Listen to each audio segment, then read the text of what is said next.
Okay. So.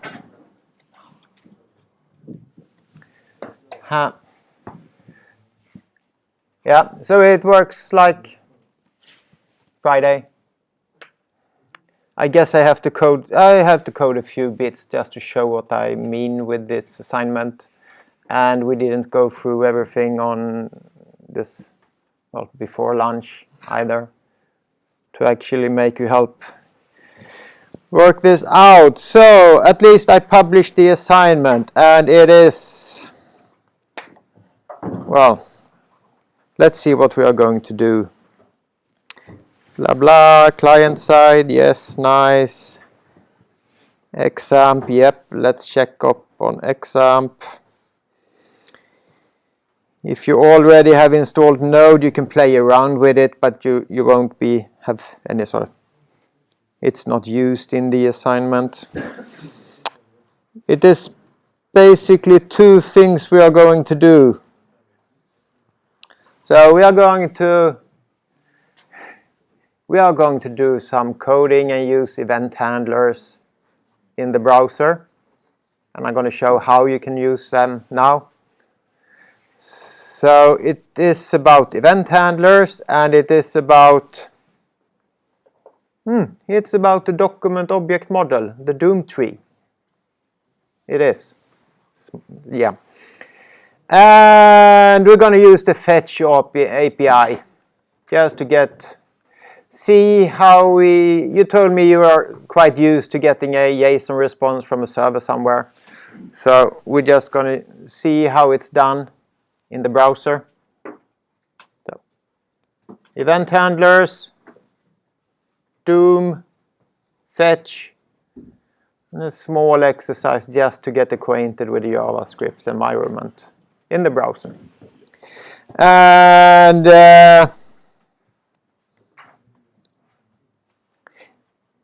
let me stroll this a bit fast. So let's fetch something. That is one thing. I've added some data. You don't need, or you don't have the ability, perhaps, to get live data from a server.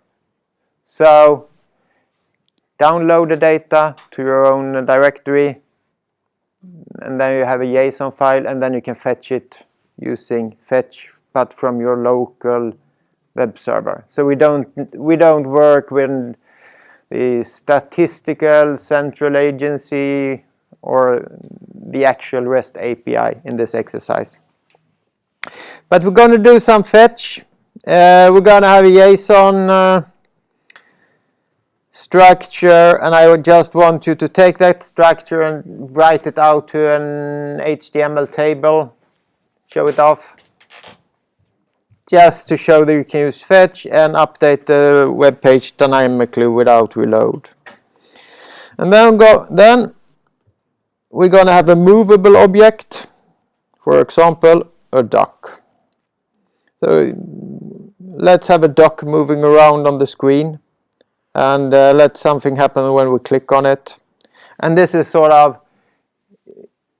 we play around with an event handler and updating the sort of Doom tree. Well, that's what we're going to do. If you want to have a higher grade, you will need to do something more about this fetch story and a bit more advanced about the duck. Duck there and fetch there for the 5. And you need to do sort of a sample where we have some flags showing off. So write up flags in HTML, CSS, and show them, hide them, depending on if the user clicks on them. So, yep. Do you want the flag images also to be? The flag is no images in the flag, so it's pure CSS. So you create the flags using CSS. Maybe I yeah. Do I really need to write that out? Yes, maybe I do. But it should be CSS flags. I have an example on that. Okay. Yeah. Okay. There are some examples attached to the course repo, and we'll check on them also. Let's start somewhere. So we have a fetch example, we have a flag example, but we need to start somewhere with a duck. Let's create a duck. So how are we going to work with this? Let's see what I did. Oops, oops. Where did I go? Oops. Oh, I have a duck. Here, I have something. Let's see. I'm gonna do some hand coding here. Hand coding, and I expect my page to look a bit like this. Something like this. So it's a duck. It's moving. Ooh, it's so nice. And I can click on it and something happened. Something was written on top of it. Whoops. Click, something happened. Yeah. So you're gonna have a nice duck playing around on your page. That is the basic. And yeah, I'll do it like that. So let me just remove my own code. No, I just create another one instead. So let's start. I'll have another page. New page I can have. New file. Let's call this duck, not HTML. Yep. I think I need to, let me steal something. It's faster. Okay. So let's remove this. So this is just a template to get the page up working. And let me add the JavaScript file to it. So this is just a basic structure. Like you copied it from your other pages and removed all the content in it. So let's see. I need to have a duck. So let's create another file. Duck.js. And put it in there. And have some nice comment. Whatever. And let's do this, use strict just because we can. And why don't we just wrap it all in a function? Let's see if I can write that without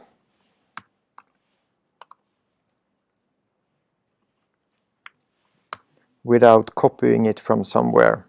And then we have console.log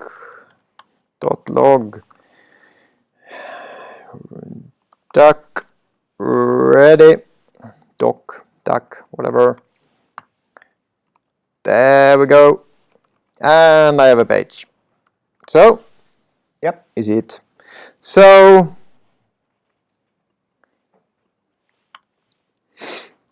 comments, yes. So let's see if this actually works. What I call the page duck.html, and it's going to include that, and I'm just going to see it in the console. So there we go. Let's open it up somewhere. It's oops, report. I have a duck.html. There we go. Well, nothing happens. I really must see my duck example h1. I need to see that it. There we go. And let's inspect it. We have the console and we have the output duck ready, so I can see that JavaScript is included. Okay, good. Let's create a duck. Should I create it with JavaScript? Should I create it with HTML? Should I use CSS? So many things to decide.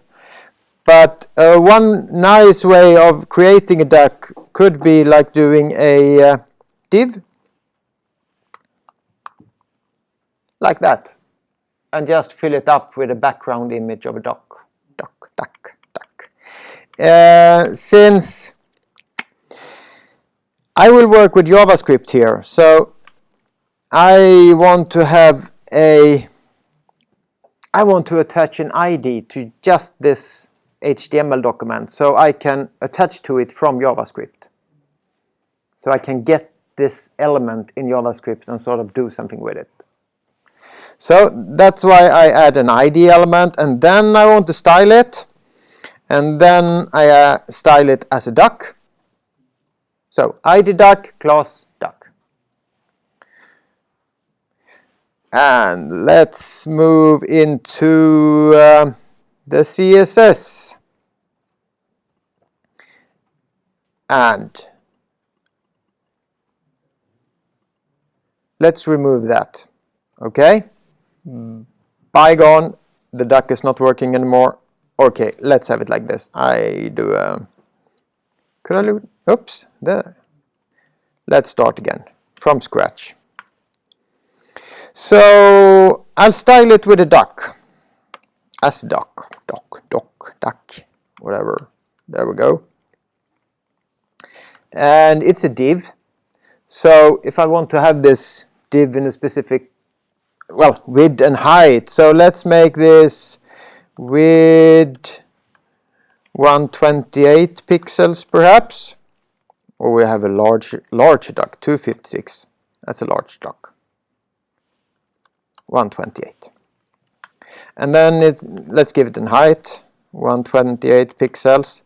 So I actually sort of create the duck here in pure CSS of styling in an HTML duck div, whatever. So to ensure that it works, let's just try to give it a pixel border, and I can go there, I can reload it. Yes, there is going to be my duck there. Let's add the background image. So I have a background image, and from this URL, I want to get the image. So I downloaded a duck. Before that was my lunch. So I got the duck down from Wikimedia or something to my desk. I copied it into my image directory. So I put it here, and there is the duck. Nice duck. So I just put it in there. Ooh, we could make a movable Michael, but let's keep with the duck there. Style. And the link here is relative the positioning of the style sheet file. So it's ... to go up in the directory path, and then I have the image, and then I have duck dot JPEG, I guess. Let's check image duck JPEG. Okay. So I have this there. Let's see how that worked. Let's go there. Let's reload. Oh, it's okay. I need sort of to fix this background image. I need to scale it. It was a large image on a small div. So I can use the background size attribute to sort of say, I wonder how it looks like if I say 128 pixels. And just a bit rough to make the duck fit into there. Yeah. Still it's repeated and so, but I don't mind for now. It looks like a duck. It is a duck. Okay. So what are we going to do to fix this assignment? Let's go back. We have JS, we have duck. So let's create an event handler for this dock. What happens when we press it?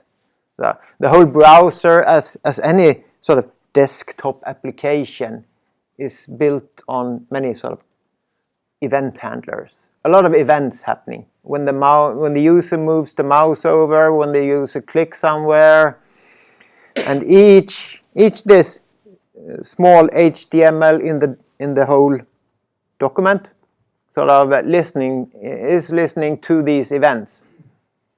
And if I attach an event handler on one of those, I can attach code that will be run. So first I need to have an element. So where can I get the element here? Let's see if I can write this without looking at my other code. Document get element by ID. What was the ID? It was duck. So there I can get the element. I guess I can write it out, but nothing. I will get basically the whole data structure for that element. So this duck here relates to my duck page here, this ID. So I'm getting this element by its ID. Let's see if I can reload the page and see what happens here. Ooh, assignment to undeclared variable element. Michael, what are you doing? Perhaps if I use the var declaration. Do you think it's going to be a bit more happy? Yes, it is. And here it's printing out the element. And you can see the HTML element. I did a console log on the variable element. So it's just outputting its content. And it's showing me what it's. This is the inner HTML part of it. And if I click there, I will get a lot of attributes that it's actually sort of attached to this specific HTML document in the whole DOM tree. Yeah. Just for fun, whenever you want to know what can I do with this? Oh, it has a class name. It has a client height. It has a client width. Nice.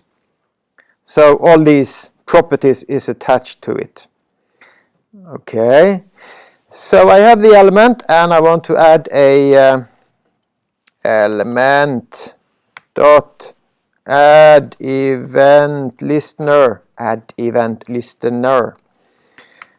On the event, click. What should we do? We should call a callback. And so we need to attach a function. And you know the various ways we could create function before lunch. So I'll attach it with a function expression, I guess I call them. Function expression right there. End of story. So when you start with JavaScript, this looks a bit sort of different, but this is sort of the function expression, and I just write it as an argument within this function call to add event listener. And I usually do it like this, and let's make console log. It's my magic word to see that, and if something happens that I'm expecting to. Duck clicked. Okay, there we go. So I can now I can have that. That was a good one. Okay, so we'll have an event listener. Let's try to see how it works. Let's reload it. Duck is ready. Nothing happens. Let's see what happens when I click it. Oops, duck is clicked. So I got this console log. So I guess I click it many times and I get the repeatable here saying how many this console log output was done, so it doesn't repeat it, just on the same row there. So I have a duck clicked.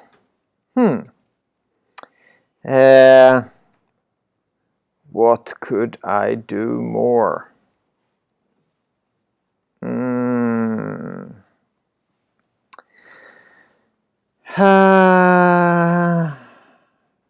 Well, I want to do another, like I said, there are many different type of events. So MDN, JavaScript, event.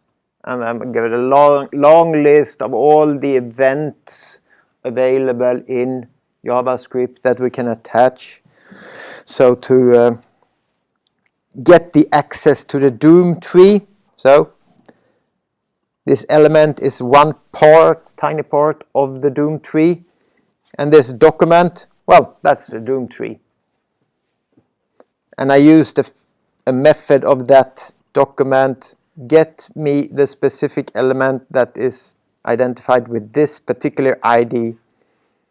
So then I have this element. Let's add another one. Who? Mouse over. Mouse over with small letters, perhaps. Let's see. Mouse over. Let's see if that works. If it doesn't work, we need to look it up. So, oops, mouse over. And you see, each time I move my mouse there, I also get this console log like 11 times. And I click, duck clicked, mouse over, click, click, click. Yeah, so, okay. But you want to have this duck moving around. So, how can we move it around? Let's start by positioning it. So there are some various ways of putting out an element on the browser page. And one of them is to do position absolute. And then I can do, so this is, the duck is now removed from the original flow when the browser sort of renders the web page. So it's instead in another positioning structure. So it's absolute. So perhaps I said top 20 pixels and left 20 pixels could be my starting point for this. So let's see how the page is rendered if I do it like this. Oops. Yeah. So the doc now, it's rendered above all other parts of the documents. And that's basically, when I add positioning absolute, this is what happens. So, is there maybe client left, one client top? Let's see. Could I want to go into JavaScript now because I want to move this doc around. And that is basically what the assignment was about.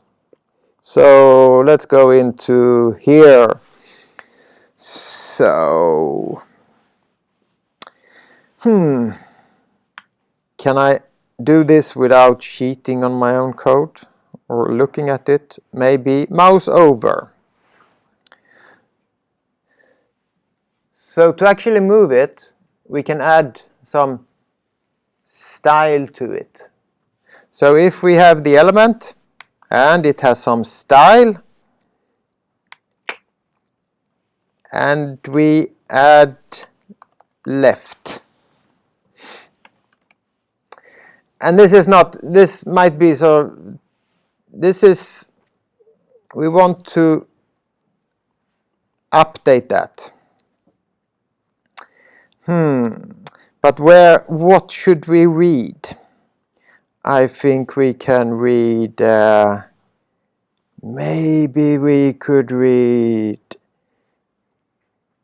client left. Or could I get anything more? Maybe. Let's see what happens if I read client left. Let's see like this.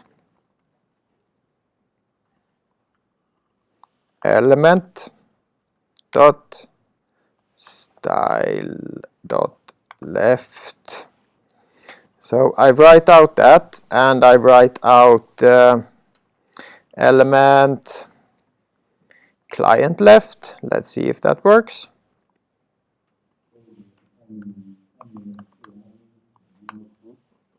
Whoa. So I just want to see how the values of those are when I sort of start up now. So there we go.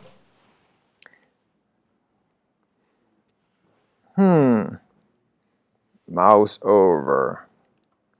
Let's see if I try to element offset. Let's take that one instead. Let's see, offset, and my duck. There is my duck. Offset left. Let's see if that works.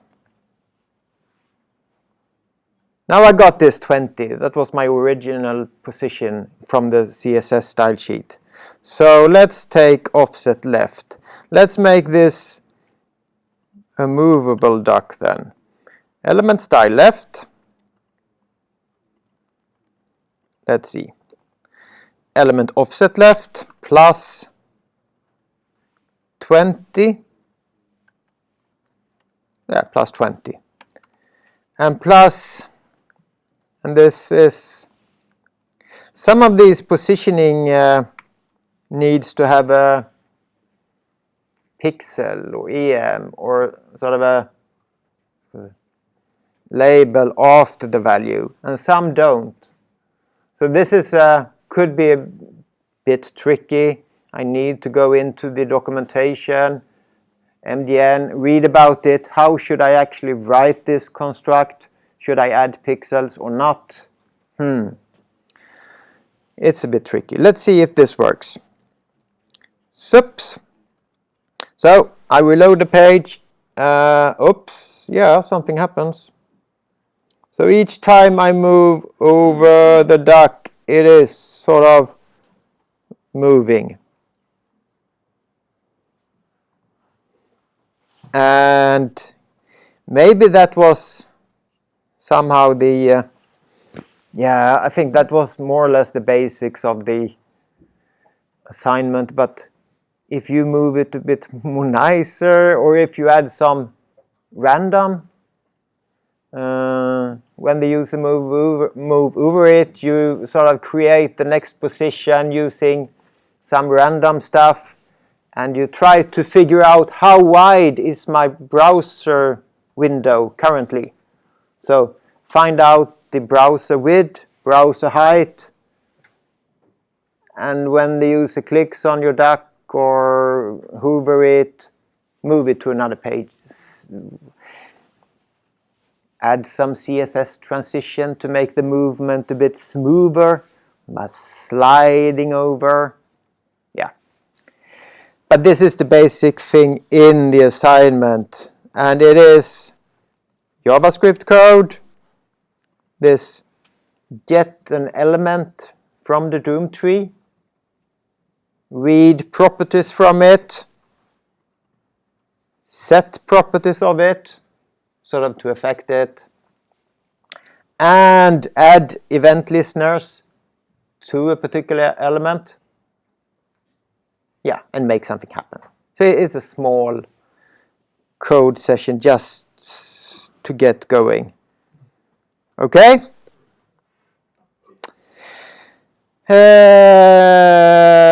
There we go. I think I'll leave it. I just check if I did anything more on the DOM. No. Oh yeah, I did that one. What is that? So if I do like this, this is another property of the element. It is its inner HTML part.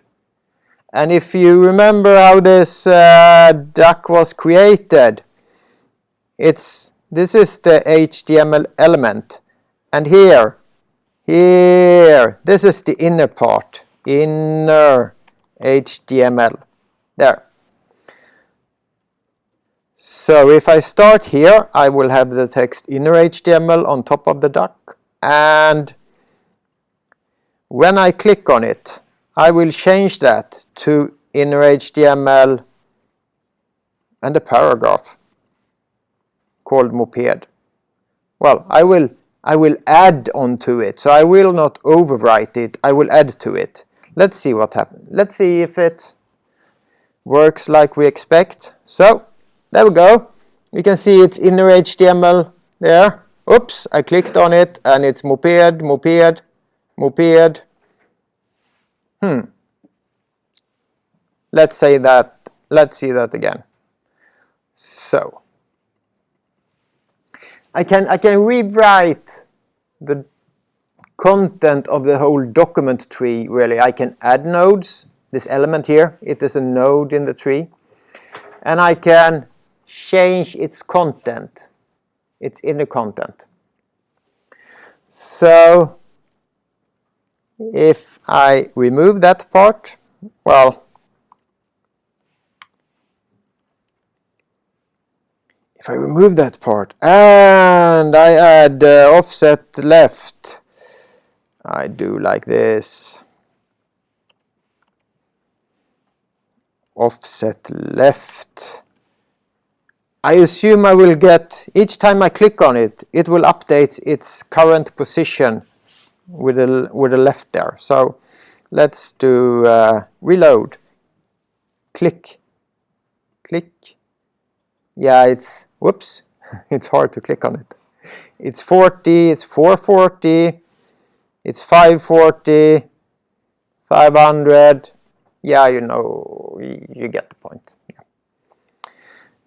And this inner HTML, that is basically what you could use to solve the other assignment where you were going to fetch a JSON data object, loop through it, and write out an HTML table.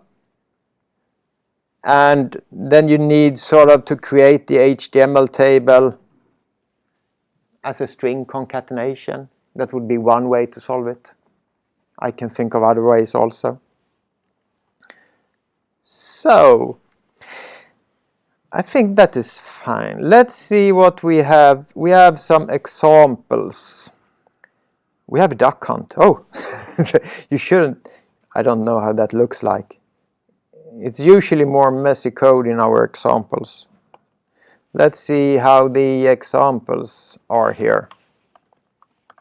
So, some of these examples could be useful when you're.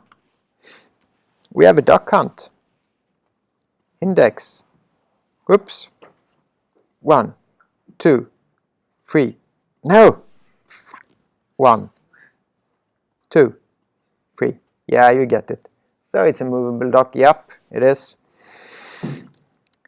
If you look into this example, you will most likely find some kind of JavaScript timer that sort of hides it for a few seconds, randomizes its positioning, and on the next sort of timed event, it draws it up again.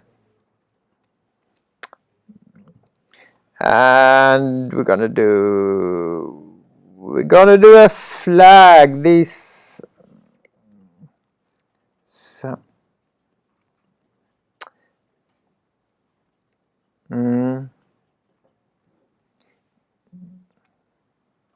it is, these flags examples might not be too hard. It's the thing is there are not images.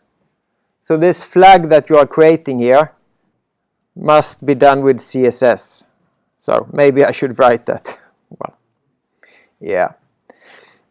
So here we have one div, two divs containing the other two divs. So we have a flag here, flag part 1, part 2.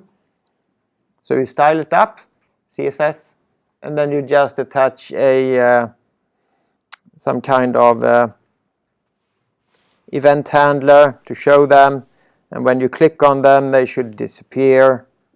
So we have once you've done that, you basically have the sample code to do memory. Wow. This is also, it's event handlers. Click on something, change its style so it's visible, add a timer to hide them if incorrect. If it's correct, leave it. Ooh, nice. No. Timer, hide, try again. Well, so there are a bunch of like these small JavaScript programs. You may loan code from them.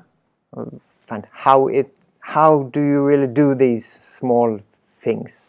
So it could be good to sort of learn from them and learn from the sort of Googling reference manual at the same time. The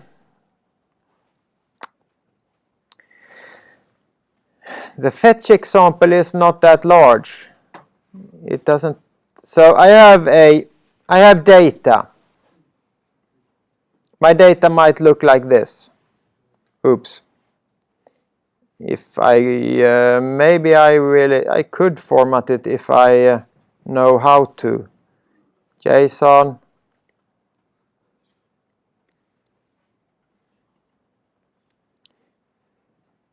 No, I think I have. Maybe. No, I don't have. On the website you posted, when you do the URL, it just responds to XML. Is there a way to do it? There probably is. Do you get it by XML? I got it by but JSON so I didn't reflect on it. Yeah. So we have this JSON data structure, and let's just see how you fetch. This is a very sort of small part on how you fetch a JSON document from somewhere, get it into your browser, and then the intention is sort of to update your Doom tree directly. So here we would have all the schools from this municipality. Oh yeah, this kommun. So all schools there. Let's show them in an HTML table using JavaScript. So update the page dynamically. I think this is all you need to be able to solve that. And this is this basic feature of asynchronous JavaScript request, AJAX, or making more dynamic client-side web applications. So let's see how this works. This program here, it doesn't do much. It is here we have this JSON data available. And this example program here will do like, let's see how it works. So let's see, JavaScript, fetch, run it. So it, oh yeah, nothing happens and nothing will happen on this. So if we want to see how it actually works, we need to go to the console, and we'll get some kind of cross-origin request blocked. And I can't really run this example using file. So either I upload it onto GitHub pages, and there it works, or I install the XAMPP. Does it work with live server? And any server that is a web server, but it doesn't work on file. It's a sort of security setting in the browser. Some browsers you can sort of deset it. So the easiest way when you're working with Fetch is to have a local web browser available. And we'll install this on next Monday latest, because we need it when we're gonna work with PHP. It is this part we need now. It's the Apache web server. So, and I will put up some sort of short instructions on what you can do to install it and make it work with your course repo. But you can try it on your own. I have it here, so, but this is a Mac. So let's see how it works when I run it. Perhaps.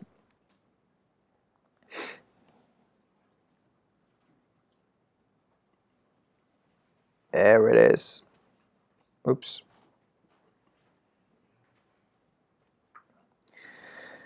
Manage servers.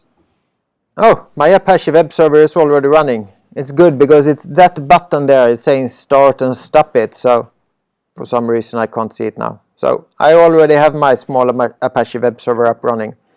So I should be able to use this instead of going to localhost.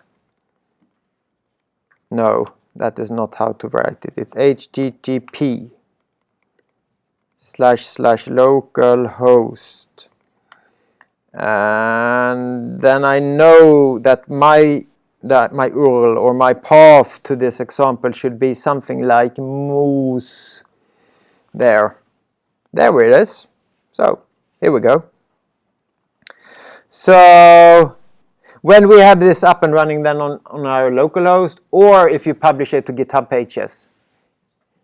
You saw I did just a console.log of the whole data structure, so it's a nice way of just putting it out there. So there I had all the schools, and now I just need to find a way to iterate this data structure,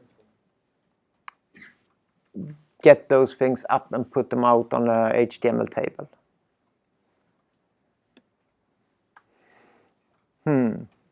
Yeah, I think that's it. Do you have any questions?